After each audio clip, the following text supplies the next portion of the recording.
Mi esposa llegó a la fiesta de inauguración de mi bufete con su jefe, tomados de la mano y besándose, solo para ver a todos riéndose y señalándome. ¿Qué marido tan cobarde eres? Entonces mi esposa me dio un sobre: tu primer trabajo como abogado es tu divorcio, termínalo y vete. Su jefe me lo dijo, así que me fui, cancelé discretamente todos los pagos, viajes y membresías, y retiré mi participación de $90 millones en la empresa de su jefe. Minutos después, mi teléfono se llenó de 124 llamadas perdidas y alguien apareció en mi puerta. Les cuento cómo mi vida pasó de brindar con champán a una catástrofe total en tan solo 15 minutos. Imagínense, estoy en el gran salón del Hotel Lexington y hablo de grandioso con mayúscula, suelos de mármol tan pulidos que probablemente se podría operar, lámparas de araña colgando como brillantes bolas de discoteca para quienes sí tienen dinero y suficientes copas de cristal para llenar la lista de bodas de un pequeño país. Esta no era una noche de martes cualquiera en el Marriott, se suponía que sería mi noche, la noche que me había estado dejando la piel desde que me gradué de la Facultad de Derecho, con una deuda estudiantil tan grande que me habría comprado una pequeña isla. Esta noche era la gran inauguración de Harrington Legal Group, sí, así es, mi nombre en la puerta, mi sangre, sudor y lágrimas vertidas en cada ladrillo de ese edificio. Después de años de trasnochar hasta las tantas que harían llorar a cualquier insomne, interminables horas en los tribunales donde prácticamente vivía a base de café de gasolinera y lo que fuera que pasara por comida en las máquinas expendedoras de los juzgados, y de besar a más empresarios que a un político en época electoral, por fin tenía algo que podía llamar mío. O al menos, eso creía que estaba pasando. Vaya, estaba equivocado, y me equivoqué muchísimo, como pensar que te iban a regalar un Rolex por Navidad y abrir la caja para encontrar un reloj de plástico de una caja de cereales. ¿La primera señal de que algo no iba bien? Los rumores. Ya sabes cómo son en estas fiestas elegantes, la gente habla entre copas de champán como si compartieran secretos de estado, pero en realidad solo están cotilleando sobre qué esposa se acuesta con qué socio. Excepto que esta noche, esos susurros tenían un toque de intensidad, una especie de zumbido eléctrico que me erizó el vello de la nuca como si me fuera a caer un rayo. Y créeme, en unos 30 segundos, lo estaba. Me di la vuelta, probablemente buscando a quien estuviera preparando el circo para tomar otra copa y quizás alguno de esos aperitivos sofisticados que cuestan más por bocado que el salario por hora de la mayoría cuando lo vi. Y con esto, me refiero al momento más devastador, demoledor y devastador de mis 34 años en este planeta olvidado de Dios. Allí estaba ella, Samantha, mi esposa durante 7 años, la mujer que prometió amarme, honrarme y cuidarme en la salud, en la enfermedad y en todas esas tonterías que te hacen decir en el altar. Pero en lugar de estar a mi lado como debería estar una esposa comprensiva en el gran momento de su esposo, caminaba por ese impecable suelo de mármol de la mano de Richard Garrison. Y no solo se tomaban de la mano como si cruzaran una calle concurrida, sino que me refiero a un romántico encuentro, con los dedos entrelazados como si protagonizaran una novela romántica retorcida. Ahora, déjenme hablarles de Richard Garrison, porque este tipo merece su propia categoría en el diccionario, bajo la categoría de imbécil de primera. Hablamos de uno de los abogados corporativos más poderosos de Nueva York, el tipo de persona que probablemente manda a hacer sus trajes a medida a sastres italianos que cobran más por un solo botón de lo que la mayoría gana en un mes. Tiene la reputación de ser tan buena que otros abogados lo veneran o planean su ruina profesional mientras toman un café con leche por la mañana. Y, al parecer, también tenía a mi esposa. Pero esperen, la cosa se pone mejor. Porque tomarse de la mano no era suficientemente humillante para este dúo dinámico. ¡Ay, no! Tenían que ir por la medalla de oro en humillación pública. Allí mismo, bajo esas relucientes lámparas de araña, con la mitad de la élite legal de Nueva York observando como si fueran espectadores en primera fila del reality show más caro del mundo, Samantha se inclinó y lo besó. Ni un beso cortés en la mejilla. Ni un roce de labios accidental. Estamos hablando de una película de Hollywood. Estoy locamente enamorada de este hombre y me da igual quien lo sepa. El silencio que siguió fue ensordecedor. Casi se oían las mandíbulas de la gente golpeando el suelo de mármol pulido. Entonces, como si alguien hubiera pulsado un interruptor, la sala estalló. La risa recorrió a la multitud como una oleada de alegría malsana. Y déjenme decirles, que los ricos se rían de su miseria suena exactamente como lo esperarían. Agudo, cruel y caro. Alguien, y aún no sé quién, pero si alguna vez lo descubro, vamos a tener una discusión. Gritaron desde algún lugar de la multitud, «¡Qué marido tan cobarde eres!». Las palabras me golpearon como una bofetada, pero las bofetadas con el tiempo dejan de doler. Era la clase de humillación que se te mete en los huesos y se vuelve cómoda, como un huésped indeseable que se come toda la comida y nunca se va. Mi nombre, Adrián Harrington, que durante años había convertido en algo respetable, algo que significaba integridad y éxito en el ámbito legal, de repente parecía el preludio de una broma de la que no era consciente. Probablemente la gente ya estaba creando ingeniosas frases ingeniosas sobre el abogado que ni siquiera pudo evitar que su propia esposa se desviara. Casi podía ver las columnas de chismes escribiéndose solas, abogado destacado recibe los papeles del divorcio en la inauguración de su propio bufete. Sí, algo con mucha clase. Pero el universo aún no había terminado conmigo. Ay, no, este circo de destrucción personal apenas comenzaba. Porque fue entonces cuando Samantha, mi querida y devota esposa, se me acercó con un sobre en sus manos impecablemente cuidadas. Ni una tarjeta de felicitación. Ni una carta de amor. Ni siquiera una lista de la compra. Un sobre manila que parecía más pesado de lo que debería, considerando lo que estaba casi seguro que contenía. Richard la seguía como un depredador acechando a su presa herida, con esa sonrisa burlona ensanchándose a cada paso. Ya sabes a qué tipo de sonrisa me refiero. El que dice, me acabo de ganar la lotería y a ti te acaba de atropellar un autobús. Y disfruto cada segundo del contraste. Cuando me alcanzaron, allí de pie con mi traje caro que de repente parecía el vestuario de una obra para la que nunca hice una audición, Richard abrió la boca y asestó el golpe final. Tu primer trabajo como abogado, dijo, y juro que su voz resonó por todo el salón como si estuviera dando un discurso inaugural, es finalizar nuestro divorcio. Hizo una pausa, probablemente para crear un efecto dramático, porque, al parecer, humillar a alguien en público requiere buena sincronía. Fírmalo esta noche y vete. Sentí como si el sobre me quemara el bolsillo de la chaqueta, pero no iba a darles la satisfacción de verme derrumbarme. No allí. No ahora. Nunca. Los teléfonos salieron a la luz más rápido de lo que se puede decir vídeo viral, y de repente me encontré protagonizando mi propio episodio de Cuando la vida de los ricos se desmorona, con flashes y comentarios susurrados. Algunos se quedaron boquiabiertos, probablemente los que aún conservaban un poco de decencia. Otros se rieron, porque al parecer ver cómo se derrumba el mundo de alguien es entretenido cuando tienes suficiente dinero para comprar la salida de tus propios problemas. Me quedé allí, asimilando todo, procesando el hecho de que mi matrimonio, mi reputación y mi dignidad se estaban yendo por el retrete simultáneamente mientras la mitad de la comunidad legal de Manhattan observaba y tomaba notas. Pero esto es lo que Samantha y Richard aparentemente olvidaron sobre mí durante sus pequeñas sesiones de planificación de conspiraciones. No me derrumbo. No grito. No lanzo puñetazos. No armo una escena que les dé más argumentos para su campaña de difamación. Hago algo mucho más peligroso. ¿Calculo? Así que doblé el sobre, lo guardé con cuidado en el bolsillo de mi chaqueta como si fuera una simple correspondencia comercial y salí del salón con la cabeza bien alta.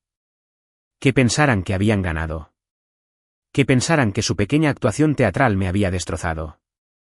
Estaban a punto de descubrir que Adrián Harrington no había llegado a donde estaba rodando cada vez que alguien lo pateaba. Creían que me habían liquidado con papel y humillación pública. Pero olvidaron un detalle crucial sobre el hombre al que acababan de intentar destruir. No solo ejerzo la abogacía. Soy la ley. Y la clase estaba a punto de comenzar.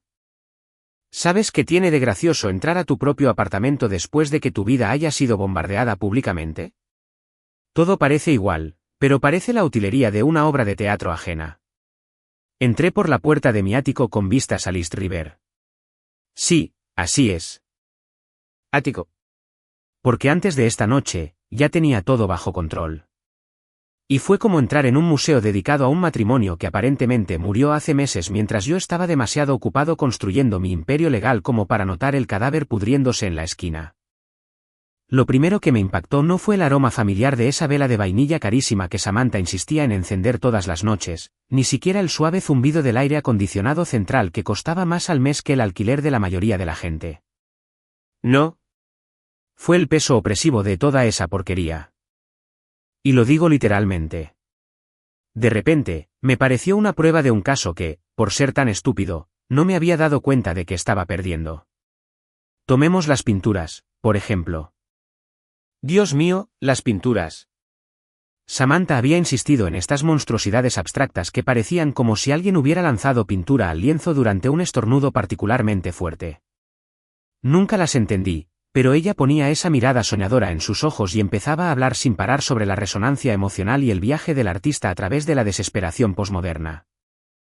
Ahora, mirando un lienzo que probablemente costaba más que un BMW nuevo y parecía la rabieta de un niño pequeño, me di cuenta de que probablemente llevaba años practicando sus absurdas habilidades de interpretación artística conmigo.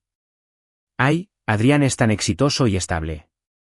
Probablemente se lo contó a sus amigas, cuando en realidad quería decir, Adrián es tan aburrido y predecible. Los muebles eran aún peores. Cada pieza tenía una historia, y cada historia involucraba a Samantha arrastrándome a una boutique en el Soho donde unos vendedores pretenciosos con nombres como Sage y River nos convencieron.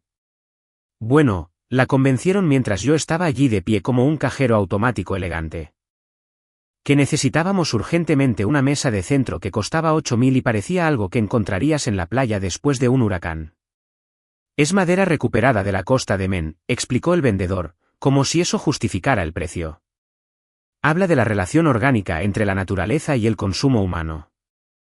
Quería decirle que lo que significaba era que mi cuenta bancaria estaba más vacía, pero Samantha ya se había enamorado de la maldita cosa.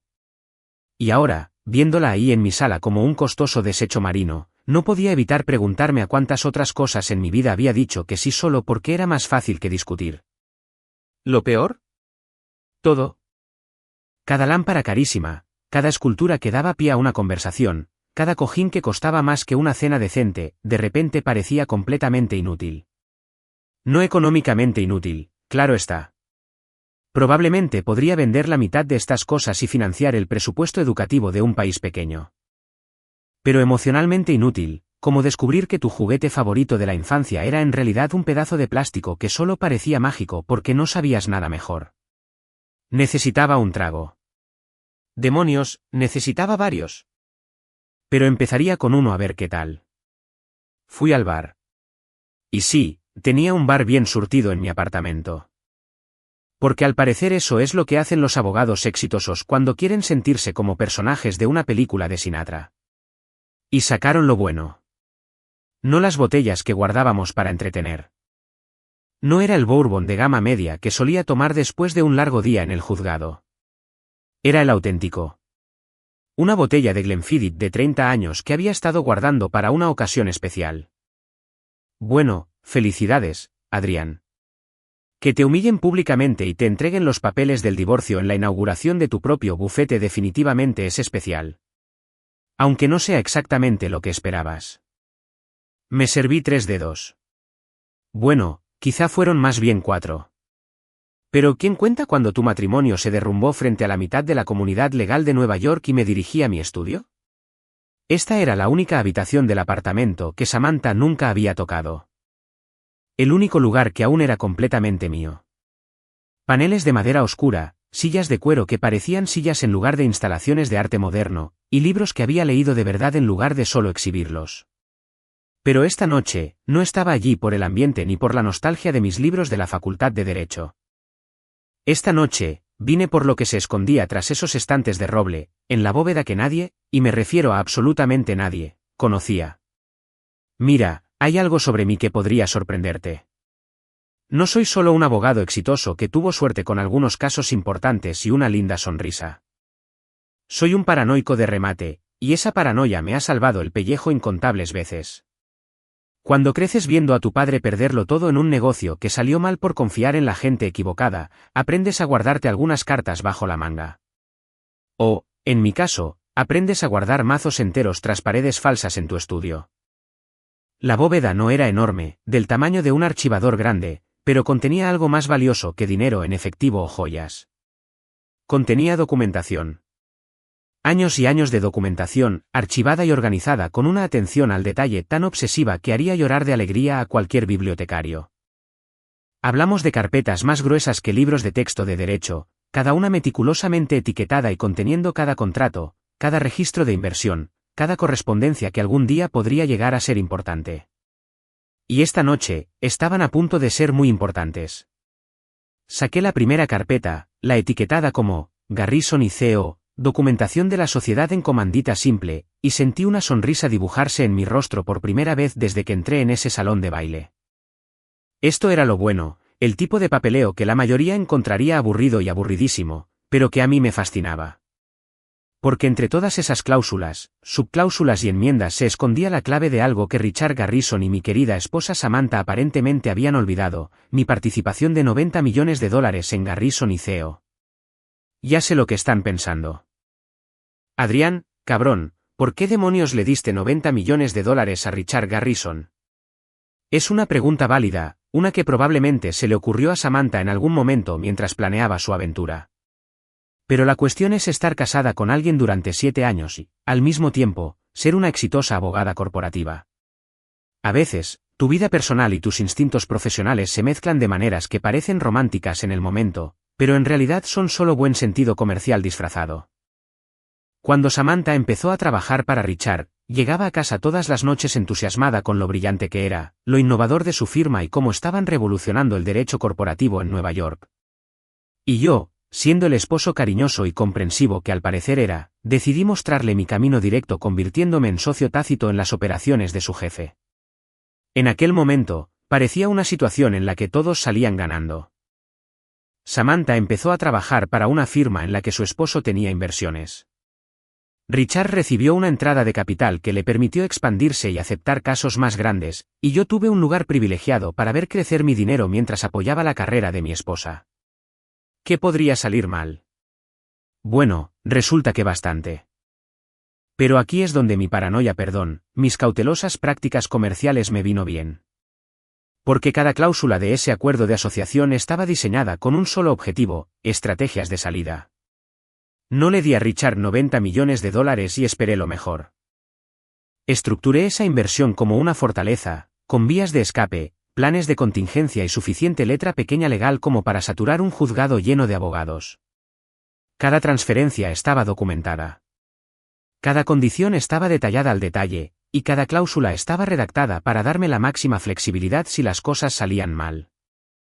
Y hermano, las cosas definitivamente se habían ido al garete. De hecho, habían ido tan al sur que prácticamente estaban en la Antártida, construyendo iglús y preguntándose por qué nunca salía el sol. Pero no importaba. Porque sentado en mi estudio, con la documentación que demostraba que no era solo el esposo de Samantha ni el benefactor involuntario de Richard, me di cuenta de algo que hizo que la humillación de esta noche fuera casi soportable. Yo no era la víctima de esta historia. Era el tipo que se había estado preparando en silencio para este preciso momento durante 7 años. ¿Sabes lo que dicen de que la venganza se sirve fría? Bueno, quien inventó ese dicho obviamente nunca tuvo acceso a Internet de alta velocidad ni a una laptop llena de contraseñas financieras a las 3 de la mañana. Porque, déjame decirte, la venganza servida a temperatura ambiente con una guarnición de Glenfiddich y una buena dosis de furia justiciera también sabe de maravilla. Estaba sentado en mi sillón de cuero, el único mueble de este lugar que Samantha nunca intentó reemplazar con una pesadilla artesanal de Brooklyn, mirando la pantalla de mi laptop. El resplandor azul lo inundaba todo como si estuviera protagonizando una película de hackers de bajo presupuesto. Solo que en lugar de intentar acceder a bases de datos gubernamentales o robar códigos nucleares, estaba a punto de hacer algo mucho más devastador. Iba a golpear a Richard Garrison donde más le dolía. Su billetera. El vaso de whisky a mi lado estaba vacío, lo cual parecía apropiado ya que Richard estaba a punto de vivir su propia última llamada. Había estado bebiendo durante casi 2 horas mientras revisaba todos los documentos de mi bóveda, comparando contratos, comprobando fechas y asegurándome de que lo que estaba a punto de hacer no solo era legal, sino también completamente seguro. Porque si hay algo peor que ser humillado públicamente por tu esposa infiel y su jefe, es ser humillado públicamente y luego arrestado por fraude financiero. Pero esto es lo bueno de ser un controlador paranoico con un título en derecho y demasiado dinero. Cuando formas sociedades comerciales, no improvisas y esperas que todo salga bien. Planeas para cada escenario posible, incluyendo uno en el que tu socio resulta ser un traicionero que cree que acostarse con tu esposa le da algún tipo de inmunidad diplomática. Mis dedos se posaron sobre el teclado un momento, y no voy a mentir, una pequeña parte de mí se preguntaba si estaba a punto de cruzar una línea que no podía desviar. Pero entonces recordé la cara de Samantha cuando me entregó ese sobre. Me miró como si fuera un obstáculo patético que por fin había descubierto cómo eliminar, y ese momento de duda se desvaneció más rápido que el sentido común en una capilla de bodas de Las Vegas. Inicié sesión en la primera cuenta, el portal principal de gastos operativos de Garrison y Company. Ahora bien, antes de que piensen que pirateé algo, déjenme aclarar que tenía todo el derecho legal de acceder a ellos. Cuentas. ¿Recuerdan lo del socio silencioso? Bueno, silencioso no significa impotente, y definitivamente no significa ciego. Parte de mi acuerdo de inversión incluía total transparencia en todos los gastos importantes, lo que significaba que podía ver exactamente a dónde iban mis 90 millones de dólares cada mes. Y vaya si Richard se estaba aprovechando de mí. El tipo estaba perdiendo dinero a raudales. Los alquileres de oficinas premium en Manhattan no son baratos, pero al parecer Richard pensó que la solución a los altos gastos generales era simplemente gastar más dinero en gastos generales aún más caros. Me refiero a pagos de alquiler que podrían financiar una pequeña universidad, contratos para eventos de clientes que cuestan más que las bodas de la mayoría de la gente, y mi favorito personal, cuotas de membresía para su querido club de campo que costaban unos $30,000 al año. $30,000. Por el privilegio de jugar al golf con otros abogados sobrepagados y quejarse de sus carteras de valores. Siempre pensé que era un desperdicio de dinero ridículo, pero me callé porque, bueno, si eso mantenía a Richard feliz y rentable, ¿qué me importaba? Bueno, resulta que me importaba mucho más cuando el tipo que usaba mi dinero de inversión para financiar su estilo de vida también usaba su posición para seducir a mi esposa. Así que empecé con las cosas pequeñas, solo para ver qué tal me sentía. Congelé el pago automático de la membresía del club de campo. Clic congelado. Así, sin más, las partidas semanales de golf de Richard con los chicos estaban a punto de volverse mucho más incómodas cuando le revocaron los privilegios del club por falta de pago. Luego vinieron los pagos del alquiler de sus oficinas satélite. Richard se había expandido rápidamente durante los últimos 2 años, abriendo oficinas más pequeñas en ubicaciones privilegiadas de Manhattan. Una excelente estrategia comercial, salvo que cada uno de esos alquileres estaba garantizado con mi inversión de capital, y cada contrato incluía una cláusula que me permitía congelar la financiación para una revisión fiscal con 72 horas de preaviso. No me preocupé por el plazo de preaviso. Marqué cada pago del arrendamiento como pendiente de verificación y agregué una nota en el sistema indicando que todos los pagos estaban en espera de una auditoría exhaustiva de gastos. En términos contables, eso era básicamente el equivalente financiero a poner una llave inglesa en una máquina bien afinada. Pero apenas estaba calentando motores. La verdadera diversión empezó cuando entré al sistema de nóminas. Ahora, quiero aclarar algo. No soy un completo monstruo. Los asociados junior, los asistentes legales, el personal de apoyo, no tuvieron nada que ver con las actividades extracurriculares de Richard con mi esposa, y merecen que les paguen por su trabajo. Así que fui muy cuidadoso con la gestión de la interrupción de la nómina. En lugar de congelarlo todo por completo, marqué todos los pagos de nómina por errores de verificación. En la burocracia corporativa, los errores de verificación son como la kriptonita para Superman. No detienen el proceso por completo, pero lo ralentizan todo mientras cada departamento intenta averiguar qué falló y quién es responsable de solucionarlo. Los cheques de pago que deberían haberse procesado automáticamente ahora requerirían aprobación manual, lo que significaba que alguien, probablemente Richard, tendría que firmar personalmente cada pago, mientras intentaba averiguar por qué sus sistemas automatizados actuaban de repente como si hubieran sido atacados por un virus informático. Pero todo eso era solo un preludio. El evento principal, la opción nuclear que había estado preparando durante las últimas 3 horas de cuidadosa y metódica guerra financiera, estaba justo frente a mí, mi participación de 90 millones de dólares en Garrison y Company. Saqué el formulario de baja de la sociedad que esperaba no tener que usar nunca. Según el contrato que Richard había firmado hacía 7 años, probablemente sin leer la letra pequeña, porque ¿quién lee los documentos legales con atención, no? Tenía derecho a retirar toda mi inversión de capital en circunstancias específicas. La cláusula pertinente estaba escondida en la sección 12.7, entre las disposiciones sobre participación en las ganancias y derecho a voto, como una mina terrestre legal esperando el momento oportuno para explotar. En caso de incumplimiento del deber fiduciario por parte de cualquier socio, ya sea comanditario o colectivo, las aportaciones de capital podrán recuperarse íntegramente, sin previo aviso, siempre que dicho incumplimiento pueda demostrarse mediante pruebas documentales o testimonios. Incumplimiento del deber fiduciario. Esa era la frase mágica, la clave de oro que estaba a punto de revolucionar el mundo de Richard Garrison. ¿Y qué constituía un incumplimiento del deber fiduciario? Bueno, según la jurisprudencia y la decencia humana más elemental, usar mi posición de confianza y autoridad para seducir a la esposa de mi socio sin duda lo era.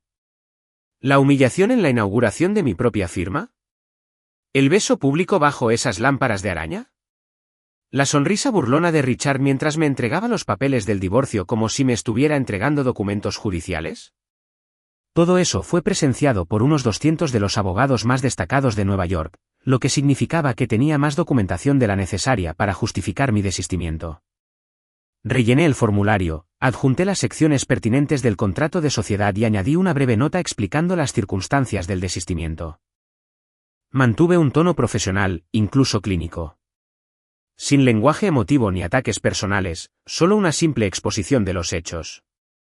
Debido al incumplimiento documentado del deber fiduciario, como se atestiguó en el evento inaugural de Harrington Legal Group el mismo día, ejerzo mi derecho a la retirada inmediata de capital, tal como se describe en la sección 12.7 de nuestro acuerdo de colaboración. Mi cursor permaneció sobre el botón de enviar durante exactamente 3 segundos. 3 segundos para considerar si realmente quería detonar una bomba de $90 millones bajo el imperio de Richard Garrison.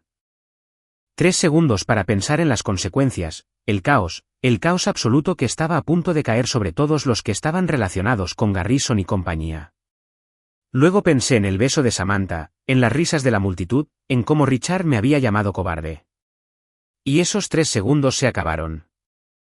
Haz clic. Enviar. Solicitud procesada. $90 millones comenzaron su viaje desde el imperio de Richard Garrison hacia mis cuentas, llevándose consigo los cimientos de todo lo que había construido en los últimos 7 años. Fin del juego, Richard. La clase había comenzado oficialmente. La mañana llegó como un tren de carga cargado de consecuencias. Y déjame decirte que el sonido incesante de mi teléfono era mejor que el de cualquier despertador que haya tenido. De hecho, mejor olvídalo. Era como tener un detector de humo en la cabeza cada 30 segundos. Solo que, en lugar de advertirte de un incendio, te avisaba de que todo el sistema legal de Nueva York estaba perdiendo la cabeza. Me di la vuelta en la cama. Sí, de hecho logré dormir, lo que probablemente dice algo inquietante sobre mi estado mental, y tomé mi teléfono de la mesita de noche. La pantalla se iluminó como un árbol de Navidad, y los números me hicieron mirar 2 veces, lo cual habría sido cómico si no fuera tan satisfactorio. 124 llamadas perdidas. 124 no es una errata. No es un fallo del sistema. Ese es el sonido del pánico extendiéndose por el distrito financiero de Manhattan como un reguero de pólvora en una fábrica de papel. La lista de llamadas parecía un quién es quién de gente con la que de repente no tenía ningún interés en hablar. Samantha, 47 llamadas. Richard, 32 llamadas. Varios socios de la guarnición y la compañía, 28 llamadas. Proveedores y acreedores, 12 llamadas. Y mi favorito. 3 reporteros de publicaciones jurídicas especializadas que, al parecer, se habían enterado de que algo importante estaba ocurriendo en el mundo del derecho corporativo de alto riesgo. Revisé los mensajes de voz durante unos 30 segundos antes de aburrirme. Todos seguían el mismo guión básico. Pánico, confusión, súplicas desesperadas para que volviera a llamar de inmediato, seguidas de intentos cada vez más histéricos de explicar por qué lo que estaba pasando era solo un gran malentendido. Los mensajes de Samantha empezaban intentando sonar razonables. Adrián, cariño, necesitamos hablar de esta situación, y con el mensaje número 47, la desesperación apenas podía controlarse. Adrián, por favor, lo estás arruinando todo. Llámame de nuevo. Los mensajes de voz de Richard eran aún mejores. Los primeros intentaron mantener su habitual compostura arrogante. Adrián, parece que hay un error técnico con nuestras cuentas. Llámame para que podamos solucionar esto. Pero para el mensaje número 30, el tipo estaba prácticamente hiperventilando con el teléfono. ¿Qué demonios crees que estás haciendo? Esto es una guerra financiera, y no lo voy a tolerar. Guerra financiera. Me gusta. Sonaba bien, como si fuera una especie de general económico al mando de un ejército de hojas de cálculo y transferencias bancarias. Quizás debería imprimirlo en tarjetas de presentación. Adrian Harrington, abogado y especialista en guerra financiera. Borré todos los mensajes de voz sin escucharlos completamente. ¿Para qué arruinar la sorpresa? Además, tenía cosas más importantes que hacer, como prepararme un buen desayuno y disfrutar de la primera mañana tranquila en meses. Es curioso cómo destruir todo el imperio financiero del jefe de tu esposa infiel puede despejarte la mente y abrirte el apetito. Estaba a medio comer la mejor tortilla que había hecho en años.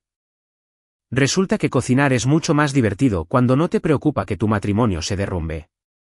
Cuando Michael me llamó desde el vestíbulo. Michael es mi portero y lleva trabajando en este edificio más tiempo del que yo llevo ejerciendo la abogacía. El tipo lo ha visto todo. Ejecutivos de Wall Street arrestados por el FBI, magnates inmobiliarios huyendo del país para evitar cargos de evasión fiscal, miembros de la alta sociedad sufriendo crisis nerviosas públicas cuando sus fondos fiduciarios fueron congelados. Nada perturba a Michael, por eso el ligero tono cortante en su voz me llamó la atención de inmediato. Señor, dijo por el intercomunicador, y pude oír ese tono cuidadosamente profesional que usan los porteros cuando intentan no involucrarse en el drama que se desarrolla en el vestíbulo. Hay una joven que quiere verlo. Dice que es urgente. ¿Urgente? Qué palabra tan interesante. No es importante, ni comercial, ni siquiera personal. Urgente sugería desesperación. Pánico. El tipo de situación en la que alguien estaba dispuesto a presentarse sin avisar en un edificio de apartamentos de lujo a las 9 de la mañana y rogarle al portero que lo dejara subir. ¿Te dio un nombre?, pregunté, aunque ya estaba bastante seguro de quién era. Dice que se llama Chloe Rivera, señor. Mencionó que trabaja para... trabaja para el señor Garrison. Bingo. Chloe Rivera, la asistente junior de Richard, aún más importante, la asistente personal de Samantha. Si alguien iba a ser enviada a una misión diplomática desesperada para intentar convencerme de no destruir todo su mundo profesional, esa sería Chloe. El pobre chico probablemente estaba perdiendo porque todos los demás estaban demasiado ocupados intentando averiguar cómo evitar que sus cheques rebotaran. Que suba, le dije a Michael. Y juro que pude oír el alivio en su voz cuando se dio cuenta de que no tendría que lidiar con un joven abogado cada vez más frenético, acampando en su vestíbulo toda la mañana. 3 minutos después, llamaron a mi puerta, y al abrir, vi por primera vez los daños colaterales del bombardeo financiero de anoche. Chloe Rivera parecía haber pasado por una licuadora destinada a destruir su carrera. Su cabello, normalmente inmaculado, estaba encrespado como si se lo hubiera pasado en la mano toda la noche. Tenía el maquillaje corrido como si hubiera estado llorando. Y apretaba una carpeta manila contra el pecho como si contuviera el secreto de la vida eterna. Señor Harrington, dijo. Y su voz tenía ese tono tembloroso que se le da a la gente cuando se esfuerza mucho por no desmoronarse delante de alguien importante. Gracias por recibirme. Sé que probablemente no quieras hablar con nadie de la firma ahora mismo, pero... Pasa, la interrumpí, haciéndome a un lado para dejarla entrar a mi apartamento. No porque me sintiera especialmente caritativo, sino porque tenía curiosidad por ver qué clase de jugada desesperada habían tramado Richard y Samantha durante la noche. Chloe entró y miró a su alrededor de inmediato, como si estuviera haciendo un inventario de mi espacio vital para algún informe que tendría que presentar más tarde. Su mirada se detuvo en los muebles caros, la vista al río, el ambiente general de una persona exitosa que sin duda tiene los recursos para destruir tu carrera entera, si se le antoja. ¿Le invito a un café? Le ofrecí, porque a pesar de todo, mi madre me educó para tener buenos modales, incluso al tratar con combatientes enemigos. No, gracias, dijo rápidamente, como si temiera que aceptar la hospitalidad pudiera comprometer su misión. Señor Harrington, la empresa está... Bueno, está quebrando. El sistema de nóminas falló esta mañana, 3 proveedores amenazan con demandarme por impago, y el señor Garrison está... Hizo una pausa, buscando una forma diplomática de decir lo que ambos sabíamos. El señor Garrison está sufriendo una especie de crisis emocional.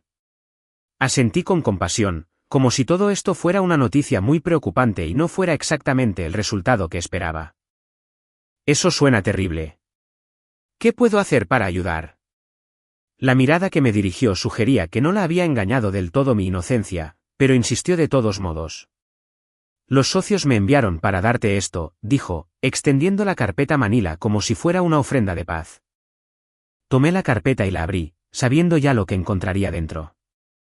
Una propuesta desesperada de reconciliación, probablemente improvisada por quien aún pudiera usar Microsoft Word después del desastre financiero de anoche.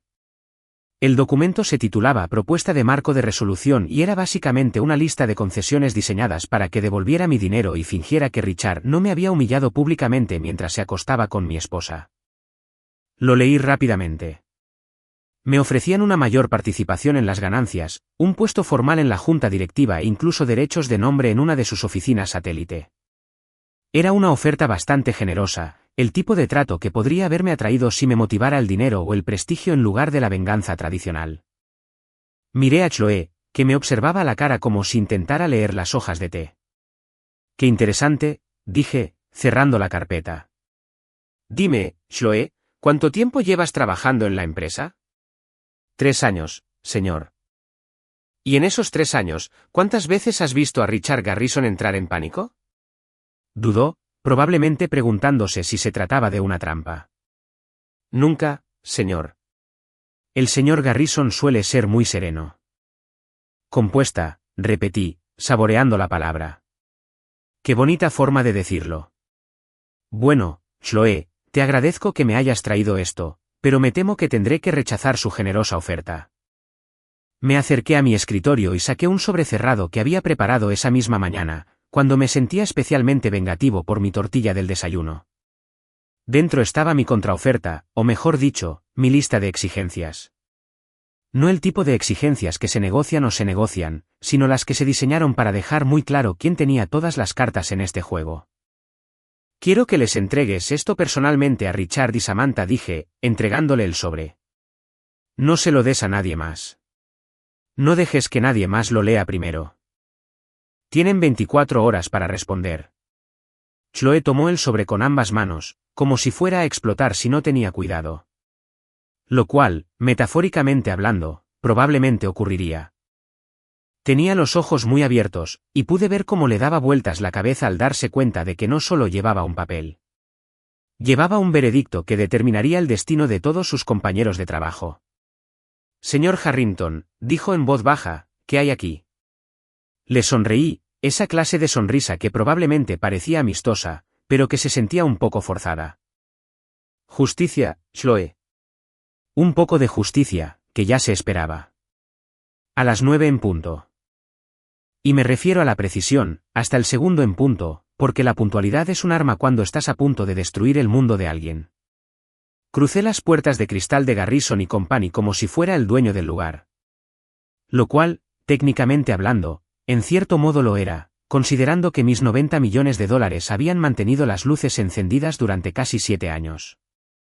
La recepción bullía con el nerviosismo que se suele ver en urgencias o terminales de aeropuerto durante retrasos de vuelos. El personal susurraba apiñado en rincones. Los teléfonos no paraban de sonar, y se respiraba un ambiente de asco. ¿Qué está pasando y cómo lo solucionamos? Eso me hizo sentir bien.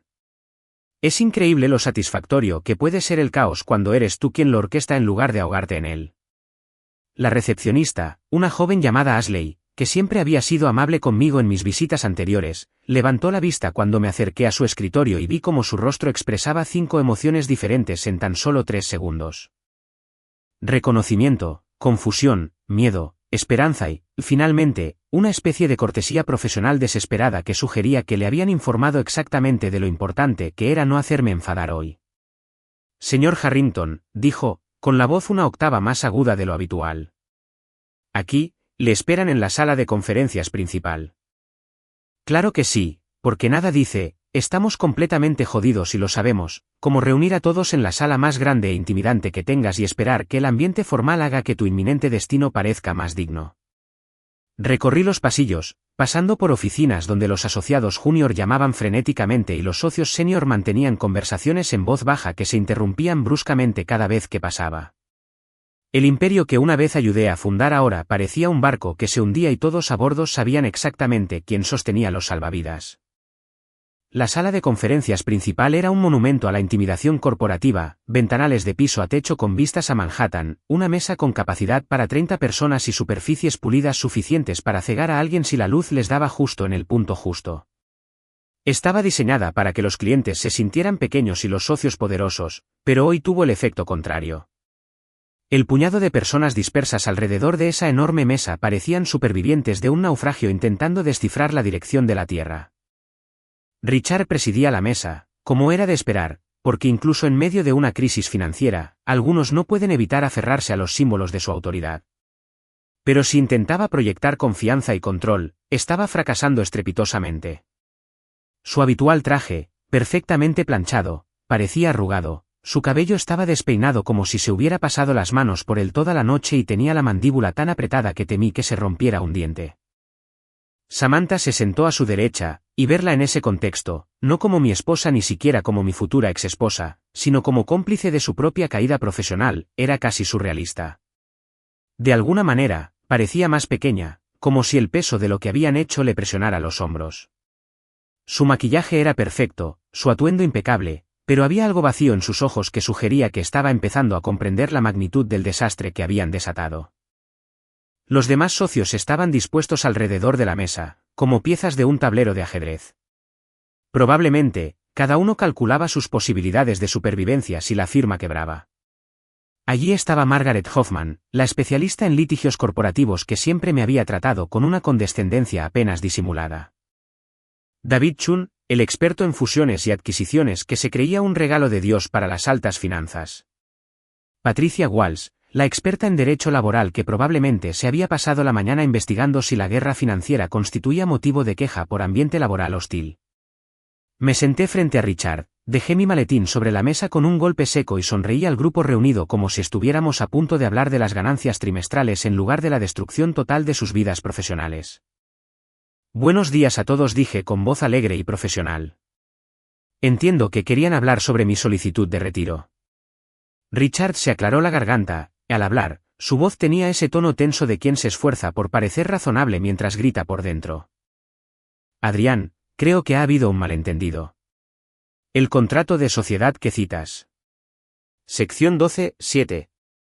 Lo interrumpí, abriendo mi maletín y sacando una pila de documentos más gruesa que una guía telefónica. Incumplimiento de la cláusula de deber fiduciario. He traído copias para todos, por si quieren refrescar la memoria sobre lo que firmaron hace 7 años. Empecé a distribuir los documentos con la precisión metódica de un croupier en una partida de póker de alto riesgo.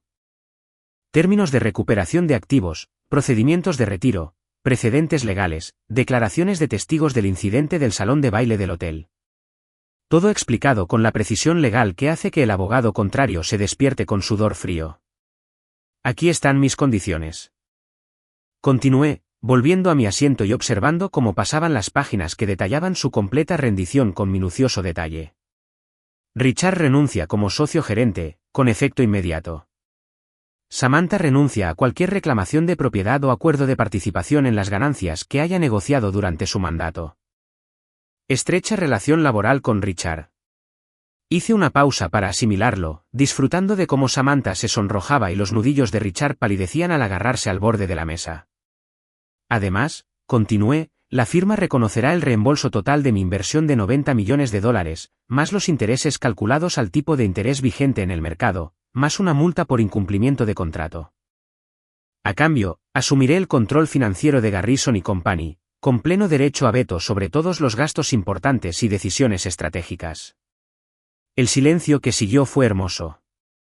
Era el tipo de silencio que se escucha justo antes de una avalancha, cuando todos se dan cuenta de que la montaña está a punto de derrumbarse y no hay absolutamente nada que puedan hacer para detenerla. Margaret Hoffman fue la primera en recuperar la voz, aunque le salió más como un chillido que como su habitual tono autoritario. Esto es esencialmente una toma de control hostil. La miré con la expresión paciente que usarías para explicar matemáticas básicas a un niño de preescolar particularmente lento. No, Margaret, una adquisición hostil es cuando alguien se mete por la fuerza en una empresa contra la voluntad de la dirección actual. Es la consecuencia natural de que la dirección actual tome decisiones catastróficamente malas sobre su vida personal. David Shun lo intentó a continuación, con la voz temblorosa por la ira apenas contenida. No puedes venir aquí y robarnos nuestra firma porque tu matrimonio se vino abajo. No estoy robando nada, respondí con calma. Estoy cobrando una inversión basada en la confianza y la profesionalidad. Cuando se violó esa confianza, pública y deliberadamente, los términos de nuestro acuerdo entraron en vigor automáticamente. Si tiene algún problema con eso, le sugiero que lo consulte con sus abogados. Ah, espere, ustedes son abogados. ¿Qué tal te va con eso? Patricia Walsh, que había estado tomando notas frenéticamente durante toda la conversación, levantó la vista con la expresión desesperada de quien se aferra a un clavo ardiendo. Tiene que haber algún tipo de arbitraje, alguna forma de negociar. La hay, dije, deslizando otro documento sobre la mesa. Se llama firmar estos papeles y aceptar la realidad. Tienen hasta las 5 de la tarde de hoy. Uno a uno, los vi darse cuenta de que no había salida, ningún vacío legal, ninguna estrategia brillante que los salvara de las consecuencias de sus propios actos. El imperio de Richard, construido con mi dinero y sostenido por mi confianza, se desmoronaba porque no podía apartar las manos de mi esposa. El bolígrafo en la mano de Richard temblaba como si intentara desactivar una bomba al firmar la primera página. Luego, Samantha, con su firma apenas legible por el temblor de su mano. Entonces los socios, cada uno reconociendo que su cómodo y rentable mundo acababa de ser trastocado por un hombre al que consideraban demasiado civilizado para defenderse. Cuando terminó, cuando la última firma estaba en la última página y los documentos estaban a salvo en mi maletín, me levanté y me ajusté la corbata. Felicidades, dije, mirando a mi alrededor, a las caras de quienes acababan de aprender una lección muy cara sobre subestimar al tipo callado del rincón. Acabas de experimentar la justicia. 2 semanas después, me encontré frente a un edificio en Brooklyn que parecía haber pasado por una guerra y perdido. La pintura se desprendía de la fachada de ladrillo como una quemadura de sol. Las ventanas estaban cubiertas con rejas de acero que parecían de décadas anteriores, y todo el lugar tenía esa atmósfera de decadencia urbana con determinación obstinada que suele encontrarse en barrios donde la gentrificación aún no ha descubierto cómo cobrar $15 por un café artesanal. Este no era el tipo de lugar donde Adrian Harrington, el recién nombrado propietario de Garrison y Company, solía celebrar reuniones de negocios. Mis lugares favoritos incluían vestíbulos de mármol, porteros que sabían tu nombre y tu pedido de café, y salas de conferencias con vistas que costaban más por metro cuadrado que el salario anual de la mayoría de la gente. Pero Patricia Wells había recomendado específicamente este lugar. Y cuando una mujer con la reputación de Patricia de ir al grano te dice que investigues algo, le haces caso. Patricia Wells era de esas abogadas que ponía nerviosos a otros abogados en los cócteles. Llevaba ejerciendo la abogacía desde antes de que yo tuviera edad suficiente para deletrear en litigios, y tenía fama de ser absolutamente implacable en la búsqueda de lo que ella consideraba justicia. Además, era una de las pocas personas en la comunidad legal de Nueva York que nunca me había tratado como el ambicioso pero, en última instancia, inofensivo esposo de Samantha. Cuando la llamé después de la masacre en la sala de juntas para pedirle consejo sobre qué hacer con mi nuevo imperio, me dio una dirección en Brooklyn y me dijo que fuera a ver cómo eran los abogados de verdad. El letrero sobre la puerta decía Unity Legal Collective, en letras probablemente pintadas a mano durante la administración Clinton. No inspiraba precisamente confianza en cuanto a profesionalismo, pero tenía algo de sinceridad que me faltaba en mi mundo de torres de cristal y cuentas de gastos. Empujé la puerta y al instante sentí que había entrado en un universo paralelo donde la abogacía la ejercían personas a quienes realmente les importaban sus clientes, no sus horas facturables. La recepción, y así la llamo con generosidad, era básicamente una mesa plegable con una computadora que parecía haber sobrevivido al I2K y un teléfono que definitivamente precedió a los smartphones. Pero las paredes estaban cubiertas de recortes de periódico, cartas de agradecimiento y fotografías que contaban la historia de un bufete de abogados que medía el éxito en vidas cambiadas, no en dólares ganados. ¿Puedo ayudarle?, preguntó una joven tras el mostrador que parecía no haber dormido en 3 días, pero que aún proyectaba una energía capaz de alimentar a medio Manhattan. Busco a Isabella Torres, dije, sintiéndome de repente demasiado elegante con mi traje de $1000. Soy yo, dijo ella, levantándose y extendiendo una mano con manchas de tinta en los dedos y callos que sugerían que hacía algo más que simplemente rebuscar papeles. Y usted debe ser el señor Harrington. Patricia dijo que quizás pasaría por aquí. Isabella Torres no era lo que esperaba, aunque, para ser sincero, no estaba seguro de qué esperaba. Probablemente tendría unos 30 años, con esa mirada feroz que sugería que había enfrentado a más de un abogado corporativo en su carrera. Y se movía con la energía rápida y eficiente de alguien que tenía que gestionar unas 17 crisis diferentes y solo el tiempo suficiente para manejar 12 de ellas adecuadamente. Me guió por un laberinto de cubículos donde jóvenes abogados estaban encorvados sobre computadoras que parecían de museo. Con los teléfonos pegados a las orejas, intentaban sortear las pesadillas burocráticas de clientes que no podían permitirse contratar a la clase de firmas que cobraban $400 la hora por el privilegio de ponerte en espera. Disculpen el caos, dijo Isabella por encima del hombro al pasar junto a un cubículo donde dos abogados debatían algo en un español acelerado, rodeados de montones de papeles que llegaban hasta el techo. Estamos gestionando aproximadamente el triple de casos de lo que deberíamos, pero no podemos rechazar a la gente cuando necesita ayuda. Terminamos en su oficina, que era básicamente un trastero reformado con una ventana que daba a una pared de ladrillo. El escritorio estaba enterrado bajo los expedientes, la estantería estaba sujeta con cinta adhesiva y había una cafetera en un rincón que parecía sacada de un contenedor de basura detrás de una parada de camiones. «Café», me ofreció, señalando la máquina con esa expresión resignada que sugería que sabía que la respuesta probablemente era no. Claro, dije, porque a veces hay que comprometerse con la experiencia, incluso cuando ésta puede implicar una intoxicación alimentaria. Sirvió 2 tazas de lo que generosamente podría llamarse café y me dio una mientras se acomodaba en su silla, que chirriaba como si protestara contra el concepto mismo de soportar el peso humano. Entonces dijo, reclinándose y mirándome fijamente con esa mirada feroz. Patricia me dice que acabas de adquirir uno de los bufetes de abogados más prestigiosos de Manhattan y buscas consejos sobre qué hacer con él. Ese no suele ser el tipo de problema que atrae a la gente a Brooklyn. Di un sorbo al café, que de alguna manera era amargo y sin sabor a la vez, e intenté encontrar la manera de explicar lo que hacía sin sonar como un rico imbécil en plena crisis de la mediana edad. Estoy teniendo lo que podríamos llamar un momento filosófico, dije finalmente. Llevo 2 semanas dirigiendo una empresa especializada en ayudar a las corporaciones a enriquecerse y hacerse más poderosas, y empiezo a preguntarme si habría mejores maneras de usar un título en derecho.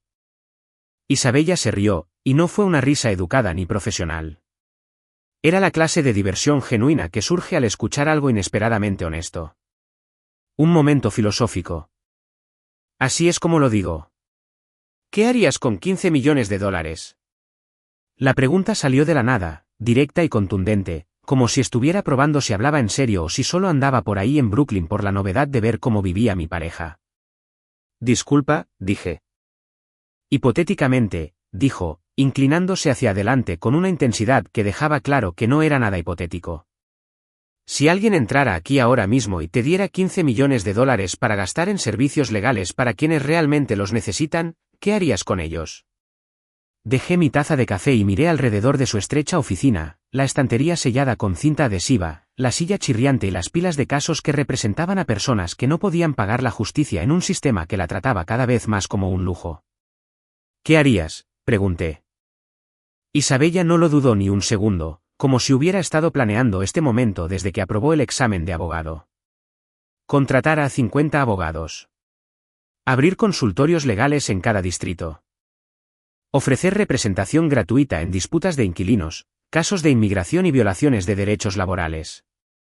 Luchar contra las firmas que aplastan a las familias porque pueden pagar mejores abogados. La pasión en su voz era contagiosa, la clase de determinación pura que me recordó porque quise ser abogado, cuando pensaba que el sistema legal se basaba en la justicia y no en una forma más de que los ricos se mantuvieran ricos. Es un buen plan, dije en voz baja. Sí, bueno. Los buenos planes no pagan el alquiler, respondió ella, señalando la oficina, que claramente se mantenía unida por la esperanza y la terquedad a partes iguales. Metí la mano en mi chaqueta y saqué mi chequera, la misma que había usado para amargarle la vida a Richard Garrison hacía 2 semanas. Esta vez, sin embargo, iba a usarlo para algo que realmente podría mejorar el mundo. Extendí un cheque por $15 millones, lo arranqué y se lo entregué por encima del escritorio a Isabella Torres, quien lo miró como si le acabara de entregar una granada. ¿Qué demonios es esto?, susurró. Justicia, dije, levantándome y extendiendo la mano. O al menos, un anticipo. Por primera vez desde la noche en que mi matrimonio explotó en público, sentí algo más que ira o satisfacción. Sentí esperanza. Y a juzgar por cómo Isabella miraba el cheque con lágrimas en los ojos, no era la única. 3 días después de haberme comprado prácticamente un pequeño ejército de abogados idealistas en Brooklyn, mi teléfono sonó con un número que reconocí, pero que no esperaba ver. Samantha. No Richard. No uno de los socios. Ni siquiera Chloe con otro mensaje desesperado de los nuevos jefes de la empresa. Mi futura exesposa, llamándome directamente como si aún fuéramos personas que mantenían conversaciones normales en lugar de 2 combatientes en una guerra muy costosa. Dejé sonar el teléfono 4 veces antes de contestar, porque incluso en medio de un renacimiento filosófico sobre la naturaleza de la justicia, no me importaba un poco de guerra psicológica. Samantha, dije, sin molestarme en decirte cosas como, hola, o, ¿cómo estás después de que destruí el imperio de tu novio? Adrien. Su voz sonaba diferente. De alguna manera, más pequeña. Como si la mujer que besó a Richard bajo esas lámparas hubiera sido reemplazada por alguien que finalmente comenzaba a comprender las consecuencias de sus actos. Tenemos que hablar. ¿De verdad?, pregunté, reclinándome en la silla y disfrutando de que, por primera vez en nuestro matrimonio, yo tenía todas las de ganar. Porque la última vez que hablamos, me entregaste los papeles del divorcio delante de 200 personas y me dijiste que los firmara. Estoy bastante seguro de que esa conversación abarcó todo lo que necesitábamos discutir. Hubo una pausa, y prácticamente podía oírla intentando encontrar la manera de abordar esto sin empeorar las cosas. Habrá un comunicado de prensa. Sobre la firma. Sobre lo sucedido. Pensé que debería saberlo. Un comunicado de prensa. Por supuesto que habría un comunicado de prensa. No se puede permitir que un bufete de abogados de Manhattan se derrumbe estrepitosamente sin que alguien intente controlar la narrativa, manipular la historia, hacer que parezca que todo forma parte de un gran plan estratégico en lugar de la consecuencia natural de 2 personas pensando con los genitales en lugar de con el cerebro. ¿Qué clase de comunicado de prensa?, pregunté, aunque estaba bastante seguro de que ya sabía la respuesta. Reestructuración corporativa, dijo, y pude percibir el lenguaje cuidadosamente ensayado en su voz. Richard se está retirando para centrarse en iniciativas estratégicas. Yo estoy haciendo la transición a un puesto de consultoría para buscar nuevas oportunidades. La empresa está incorporando un nuevo liderazgo para guiar la siguiente fase de crecimiento. Me reí a carcajadas. Liderazgo renovado. Así se llama cuando alguien toma el control de una empresa por la fuerza después de que la anterior gerencia se entromete con su esposa. Adrián, por favor. No. Lo interrumpí, y había un tono cortante en mi voz que me sorprendió incluso a mí. Basta de manipulaciones. Basta de mentiras corporativas. Basta de fingir que lo que pasó fue otra cosa. ¿Quieres hacer un comunicado de prensa? Bien. Pero vas a decir la verdad. Otra pausa. Más tiempo esta vez. ¿Qué quieres decir? Me refiero a que vas a admitir que la crisis financiera de la empresa se debió a un incumplimiento del deber fiduciario. Vas a reconocer que yo aporté el capital que mantuvo a Garrison y compañía operando durante 7 años. Y me vas a explicar por qué retiraron mi inversión. Eso arruinaría la reputación de Richard, dijo en voz baja. Samantha, respondí, y mi voz probablemente era más fría de lo que debía ser. La reputación de Richard quedó destruida en el momento en que decidió follar con mi esposa en público. Solo me aseguro de que todos sepan por qué. Se quedó callada tanto tiempo que empecé a preguntarme si había colgado. Cuando por fin habló, su voz era apenas un susurro. ¿Podemos vernos? ¿En persona? ¿En algún lugar neutral? Qué interesante. Después de semanas de abogados, intermediarios y documentos legales cuidadosamente redactados, quería sentarse cara a cara y tener una conversación real. O estaba planeando algún último intento desesperado por manipularme, o por fin estaba lista para dejar de fingir que todo esto se podía arreglar con la estrategia adecuada y suficiente dinero. Bien, dije. Pero no en un lugar que tú elijas. No es un lugar que Richard elija. Y definitivamente no es un lugar con lámparas de araña de cristal. Una hora después, estaba sentado en un café del pueblo que parecía decorado por alguien que creía que el ambiente consistía en tener tantas sillas desparejadas y pósteres vintage al azar como fuera posible. Era el tipo de lugar donde el café era realmente bueno en lugar de solo caro, donde los baristas tenían tatuajes de verdad en lugar de los cuidadosamente seleccionados que se hacen los ricos para demostrar que siguen siendo vanguardistas, y donde a nadie le importaba un comino tu patrimonio neto ni tu historial legal. Samantha llegó con 20 minutos de retraso, algo habitual en ella incluso en circunstancias normales. Miró a su alrededor como si nunca hubiera visto algo igual, lo cual probablemente era cierto. Este no era precisamente el tipo de establecimiento que aparecía en las guías de restaurantes del Upper East Side ni en las revistas de estilo de vida sobre dónde deberían verse las parejas exitosas. Se vistió de forma informal para la ocasión, cambiando sus habituales trajes de diseñador por vaqueros y un suéter que probablemente costaba más que el alquiler de la mayoría, pero al menos no gritaba, me caso con los bufetes de abogados de Manhattan. Llevaba el pelo recogido en una coleta, llevaba el maquillaje mínimo y, por un instante, casi parecía la mujer con la que me casé 7 años atrás, cuando ambos éramos jóvenes e ingenuos y creíamos que podíamos conquistar el mundo juntos. Gracias por recibirme, dijo, sentándose en la silla frente a mí con la cautela que indicaba que temía que un gesto en falso pudiera desencadenar otra guerra financiera. Querías hablar del comunicado de prensa, dije, sin molestarme en ponérselo fácil. Así que habla. Sacó una carpeta, porque claro que traía papeles a lo que se suponía que sería una conversación emotiva, y deslizó un borrador sobre la mesa. El equipo de relaciones públicas de Richard lo preparó. Pensé que deberías verlo antes de que salga. Leí el documento y era tan terrible como esperaba. Un discurso corporativo ambiguo disfrazado de transparencia, un lenguaje cuidadosamente elaborado que reconocía los cambios recientes en la dirección de la empresa sin explicar en qué consistían ni por qué. Presentaba a Richard como un visionario que daba un paso atrás para centrarse en iniciativas estratégicas más amplias, y a mí como un socio valioso que asumía mayores responsabilidades. Era ficción, básicamente, la clase de versión suavizada de los hechos que permitía a todos salvar las apariencias y fingir que no había ocurrido nada vergonzoso. Esto es una tontería, dije, devolviéndolo a la mesa. ¿Qué quieres que diga?, preguntó, y había algo en su voz que sugería que ya no era una negociación completamente hostil. Durante las 2 horas siguientes, repasamos ese comunicado de prensa línea por línea, eliminando el lenguaje corporativo y sustituyéndolo por algo que realmente se asemejaba a la verdad. Fue extraño tener una conversación civilizada con la mujer que destruyó nuestro matrimonio, pero fue casi terapéutico obligarla a afrontar la realidad de lo sucedido en lugar de esconderse tras abogados y asesores de relaciones públicas. Admitió que yo había sido el principal financista de Garrison & Company. Reconoció que las recientes dificultades de la firma se debían a problemas de conducta personal que habían afectado la estructura societaria. Incluso aceptó una línea sobre cómo la transición representaba la rendición de cuentas por acciones que violaron la confianza tanto profesional como personal. No era todo lo que esperaba, pero era honesto, algo que los comunicados de prensa legales de Manhattan no suelen ser. Mientras terminábamos, me miró por encima de la mesa con una expresión que no había visto en años, no la mirada calculadora de alguien que intenta conseguir lo que quiere, sino algo que podría haber sido arrepentimiento.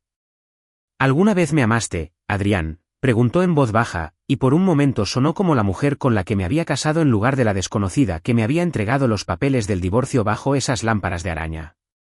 La miré un buen rato, a esta persona que había sido el centro de mi mundo durante 7 años y ahora era esencialmente un testigo hostil en el proceso legal de mi propia vida.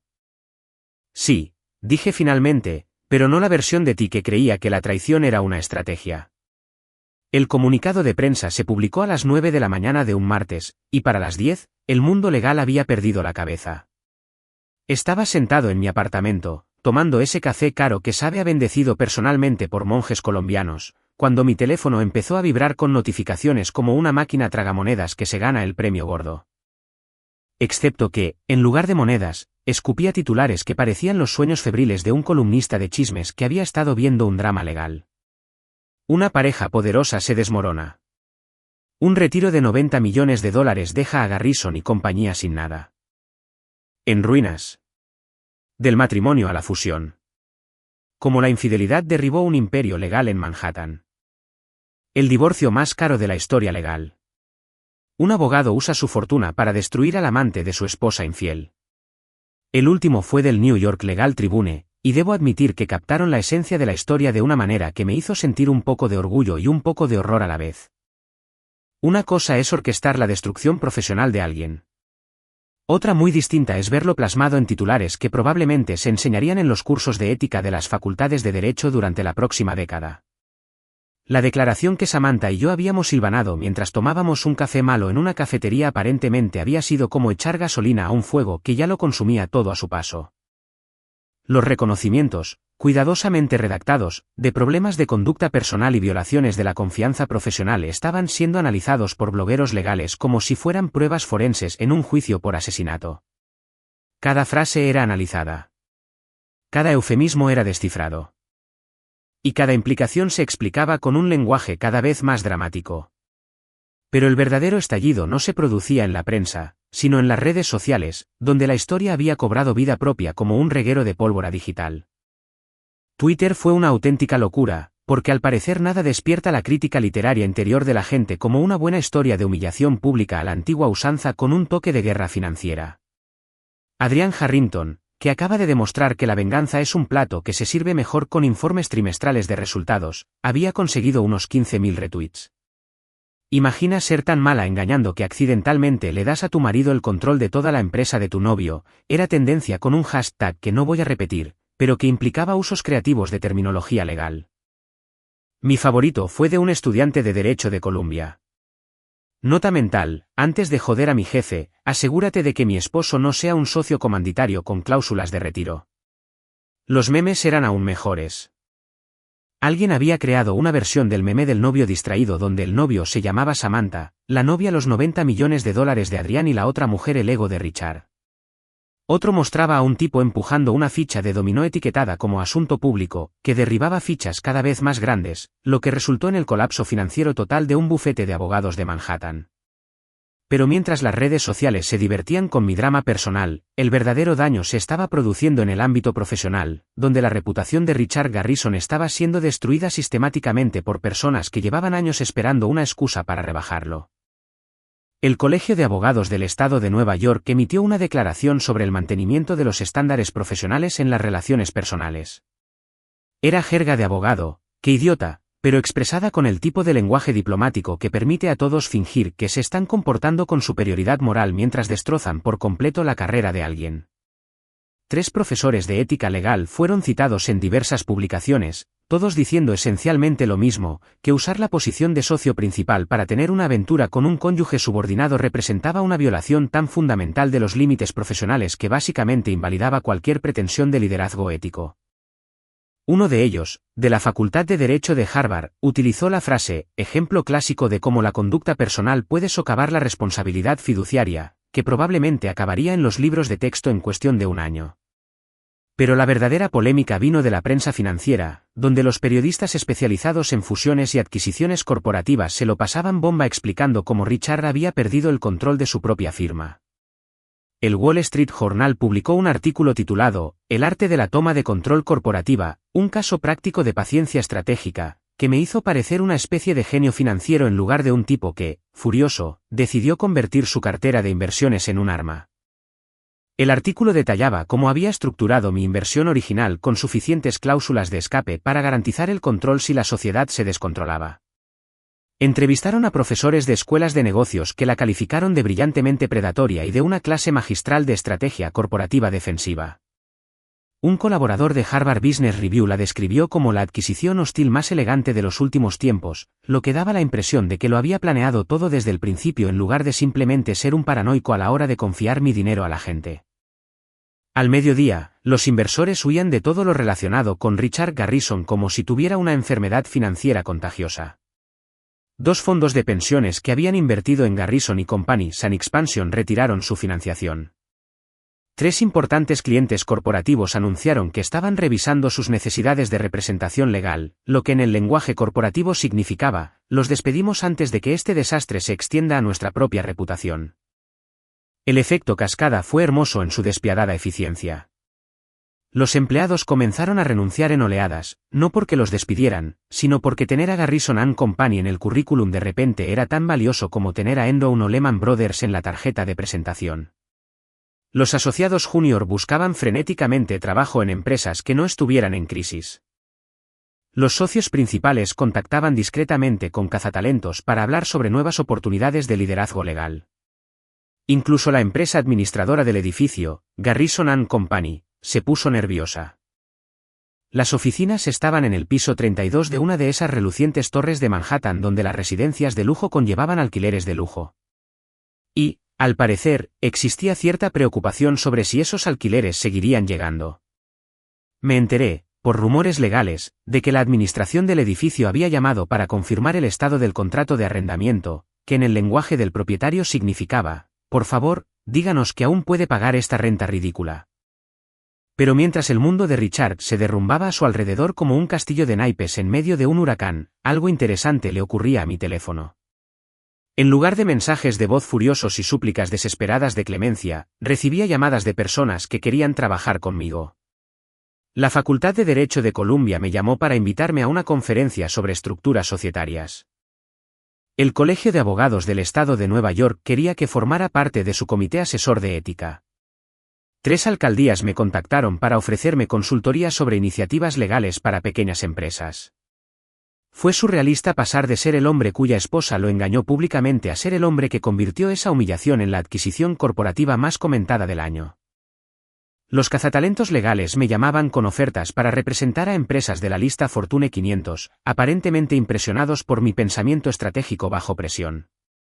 2 editoriales distintas querían negociar contratos para publicar libros sobre enfoques empresariales de la justicia en el derecho corporativo. La llamada más interesante provino de un documentalista que quería hacer una película sobre la intersección de la traición personal y la guerra financiera en la práctica jurídica moderna. Me explicó que llevaba años siguiendo historias de corrupción corporativa, pero que nunca había visto nada parecido a alguien que usara su propia inversión como arma contra una traición personal. Es como una tragedia griega, dijo, pero con mejores abogados y documentación financiera más detallada. Mientras yo atendía llamadas de gente que de repente me consideraba una especie de genio de los negocios, Richard, al parecer, se había escondido. Según la red de chismes que opera más rápido que la fibra óptica en los círculos legales de Manhattan, no se le había visto en público desde que se publicó el comunicado de prensa. Su asistente les dijo a todos los que llamaron que no estaba disponible para hacer comentarios debido a la transición en curso. Pero fuentes cercanas al bufete afirmaban que prácticamente se había atrincherado en su apartamento y no atendía llamadas de nadie, ni siquiera de sus propios abogados. Samantha también había desaparecido de la vista pública, aunque en su caso, probablemente fue por estrategia, no por pánico. Alguien con su intuición para las relaciones públicas sabría que lo mejor cuando eres la otra mujer en una historia tan importante es desaparecer por completo y esperar que la gente se distraiga con otra cosa antes de tener que volver a aparecer en entornos profesionales. Sentada en mi apartamento, viendo cómo mi teléfono se llenaba de oportunidades que nunca habría tenido si mi matrimonio no hubiera estallado de la forma más pública posible, me di cuenta de algo profundo o profundamente retorcido. Esto fue lo mejor que le había pasado a mi carrera. Esa noche, mientras me adaptaba a mi nueva rutina de ignorar las llamadas de los periodistas y leer titulares cada vez más dramáticos sobre mi vida, alguien llamó a mi puerta. No fue el amable zumbido del vestíbulo que indicaba que Michael había revisado a otro visitante, sino un golpe directo a la puerta de mi apartamento, lo que significaba que alguien había burlado la seguridad del edificio o que alguien con acceso lo había acompañado personalmente. Abrí la puerta y me encontré con la doctora Camille Rhodes de pie en el pasillo, con aspecto de recién salida de una de esas conferencias académicas donde se reúnen personas brillantes para debatir por qué el mundo es terrible y qué podríamos hacer al respecto si alguien realmente escuchara a los académicos. Llevaba una bandolera de cuero que parecía haber sobrevivido a varias décadas de guerra intelectual, y tenía esa expresión particular que ponen los profesores cuando descubren algo fascinante que tienen que compartir con alguien de inmediato. Adrián Harrington, dijo, extendiendo la mano con esa seguridad que sugería que estaba acostumbrada a ser la persona más inteligente de la mayoría de las salas. Doctora Camille Rhodes, Facultad de Derecho de Columbia.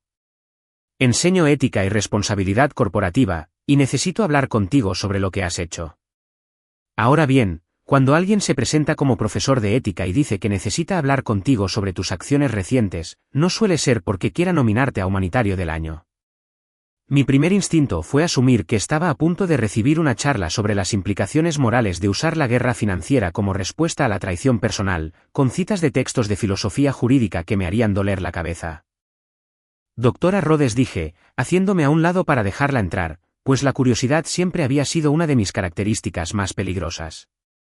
Supongo que no es una visita social.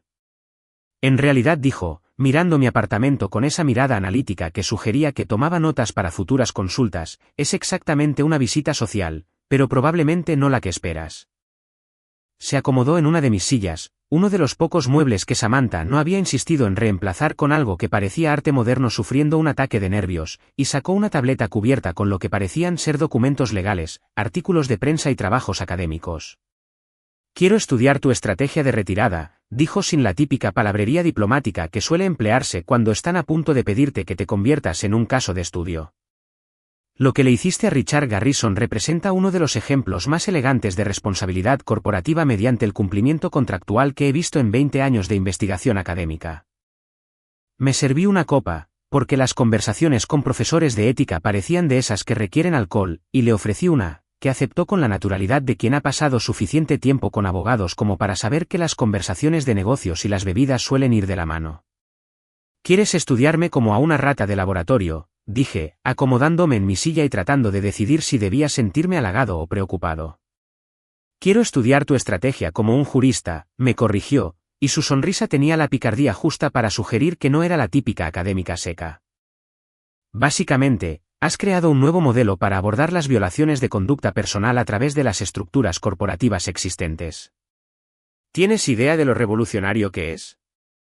Durante las siguientes 3 horas, hablamos de derecho como no lo había hecho desde la Facultad de Derecho, no como una herramienta para ganar dinero o casos, sino como un marco para realmente hacer justicia en situaciones donde el sistema tradicional había fallado.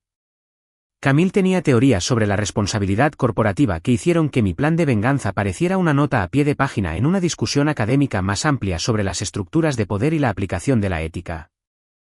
Se rió de mis secas observaciones sobre la profesión jurídica con la genuina apreciación que sugería que llevaba demasiado tiempo lidiando con académicos demasiado serios. Cuando le describí la cara de Richard durante el enfrentamiento en la sala de juntas, soltó una carcajada y dijo, habría pagado la matrícula por ver eso. Pero lo que realmente me impresionó fue que no tratara lo que había hecho como una aberración ni como una advertencia. Para ella, era una prueba de que el pensamiento jurídico creativo podía utilizarse para abordar problemas sistémicos que los enfoques tradicionales no podían abordar. Habló de los desequilibrios de poder en las sociedades corporativas, de cómo las violaciones de deberes fiduciarios solían manejarse con sanciones mínimas, de cómo mi enfoque había generado consecuencias reales para comportamientos que normalmente se ocultaban bajo costosas alfombras legales. Convertiste el derecho contractual en un arma, dijo en un momento dado, y lo hizo parecer como si hubiera descubierto el fuego en lugar de estar simplemente muy enfadada y demasiado preparada. Convertí mi paranoia en una estrategia empresarial, le corregí, pero ella lo desestimó como si fuera una distinción irrelevante. Lo mismo, con distinta motivación, dijo. La cuestión es que creaste responsabilidad donde antes no la había. Demostraste que, si se estructuran los acuerdos correctamente, la conducta personal y la responsabilidad profesional son inseparables. Mientras hablábamos, me relajé como no me había sentido desde antes de que mi matrimonio se desmoronara. En realidad, no se trataba de dinero, ni de venganza, ni siquiera de justicia. Se trataba de ideas, del desafío intelectual de descubrir cómo los sistemas legales podrían funcionar mejor. Por primera vez en meses, sentí que conversaba con alguien que se interesaba en mí como persona, no como una víctima a la que acosar o un arma temible. Alrededor de la medianoche, empezó a recoger sus notas y a prepararse para irse, pero se detuvo en la puerta con una vacilación que sugería que dudaba si decir algo que pudiera ser profesionalmente inapropiado. Adrián dijo finalmente, ¿te interesaría dar una conferencia como invitado en mi seminario de ética corporativa? Creo que a mis alumnos les vendría bien escuchar sobre aplicaciones prácticas de los marcos teóricos. ¿Quieres que imparta una clase sobre cómo destruir a tus socios comerciales cuando se acuestan con tu esposa?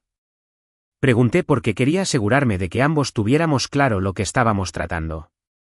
Quiero que impartas una clase sobre cómo una estructura contractual creativa puede generar responsabilidad en situaciones donde los recursos legales tradicionales son insuficientes, dijo, pero sonriendo al decirlo, lo que sugería que entendía la traducción práctica de su lenguaje académico. Eso suena a que podría ser divertido, admití. Mientras tanto, Al otro lado de la ciudad, en Brooklyn, Isabella Torres y su ejército de abogados idealistas estaban invirtiendo mis 15 millones de dólares de maneras que me hacían sentir que, sin querer, había hecho algo valioso con mi vida. El colectivo legal Unity se había expandido tan rápido que tuvieron que alquilar oficinas adicionales, contratar personal nuevo y crear listas de espera para clientes que necesitaban ayuda pero no podían permitirse el tipo de representación legal que solía incluir vestíbulos de mármol y tarifas por hora que podrían financiar países pequeños. Isabella me llamaba cada pocos días con actualizaciones que parecían informes de batalla de una guerra contra la injusticia corporativa. Habían ganado una demanda colectiva contra un propietario de barrios marginales que desalojaba ilegalmente a sus inquilinos. Habían conseguido una indemnización laboral para un grupo de trabajadores de la construcción cuyo empleador había recortado gastos en equipos de seguridad. Habían ayudado a 3 familias a evitar la ejecución hipotecaria al desafiar prácticas crediticias abusivas que habrían sido ignoradas si no hubieran contado con abogados dispuestos a defenderlas. Cada victoria era pequeña en el panorama general del ecosistema legal de Manhattan, pero sumaban algo que parecía más significativo que todas las adquisiciones corporativas y disputas societarias que había manejado en mi carrera anterior. No se trataba de casos para ayudar a los ricos a enriquecerse aún más ni para proteger a las empresas de las consecuencias de sus propias malas decisiones. Estos eran casos de personas reales cuyas vidas estaban cambiando gracias a tener acceso a una representación legal que se preocupaba por la justicia, en lugar de solo por horas facturables. Invertir en Unity Legal me pareció lo contrario de lo que le había hecho a Richard Garrison.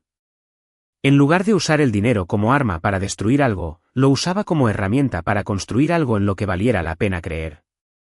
Y por primera vez desde que empezó todo este lío, no solo estaba sobreviviendo a la traición ni orquestando una venganza. De hecho, estaba construyendo un futuro. 6 meses después, llegó un sobre de FedEx que me hizo dudar al ver la dirección del remitente, Portland, Oregón. La letra de Samantha, pero no la dirección que esperaba. La abrí esperando encontrar documentos legales u otro intento de controlar los daños, pero en cambio encontré algo que nunca esperé de ella: honestidad absoluta. Trabajaba en una clínica de inmigración sin fines de lucro en un centro comercial, ayudando a familias a sortear la pesadilla burocrática de quedarse en el país que consideraban su hogar. El membrete parecía diseñado por el sobrino adolescente de alguien, y las fotos de la oficina que había incluido la mostraban con vaqueros y zapatillas, con un aspecto más genuino que el que había visto en años. Tiré lo mejor que tenía, escribió, sin pedir perdón, solo quería que supieras que por fin soy diferente. Doblé la carta y la guardé en el cajón de mi escritorio junto a otros documentos que me habían cambiado la vida. Ya no me quedaba rabia, solo una tristeza distante por lo que podría haber sido si se hubiera dado cuenta de esto 7 años antes. Esa noche, quedé con Camille para cenar en el mismo café del pueblo donde Samantha y yo habíamos negociado el comunicado de prensa. Unity Legal se estaba expandiendo a 3 distritos, mis clases estaban llenas de estudiantes a quienes realmente les importaba la justicia, y por primera vez en años, no solo estaba sobreviviendo a la traición. Vivía mucho más allá de eso. ¿La mejor venganza? Hacer que su traición fuera completamente irrelevante.